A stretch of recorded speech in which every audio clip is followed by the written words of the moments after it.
salut à tout le monde, du coup en direct de Lorient, ville en Bretagne. Comme on sait, la Bretagne pendant de nombreuses années a été épargnée de l'extrême droite d'un point de vue électoral et aussi dans la rue.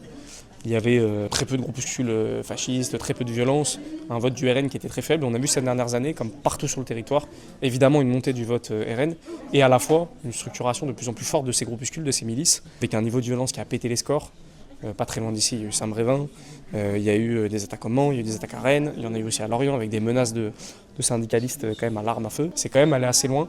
Et donc là, il y a une belle initiative comme il faudra en multiplier partout au vu de la période. C'est-à-dire on se réunit, on discute, on échange de la situation et on voit ce qu'on peut faire. Il y a eu une manifestation dimanche dernier à Lorient qui était aussi un exemple de résistance, une capacité à se mobiliser et à résister tout simplement. On a des dates qui arrivent partout en France. Pour le 8 mars, qui est une date féministe évidemment internationale et historique. Et pourquoi est-ce qu'elle est importante? C'est parce que les féministes aujourd'hui sont un peu le fer de lance. Les idées progressistes qu'on a su ramener dans la période politique ultra-réactionnaire, peut-être que le féminisme est aussi en partie un des segments de nos politiques qui ont permis de faire avancer nos idées. On parle souvent de bataille culturelle, etc.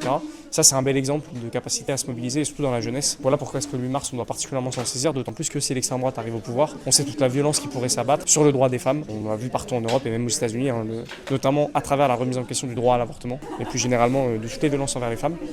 Et on a évidemment cette date du 22 mars, spécifiquement liée à la lutte contre l'extrême droite, ce gouvernement qui leur ouvre la voie depuis maintenant des années, et le racisme. C'est trois choses qui sont liées les unes entre elles et qu'il va falloir encore une fois se mobiliser pour les faire reculer tous ensemble.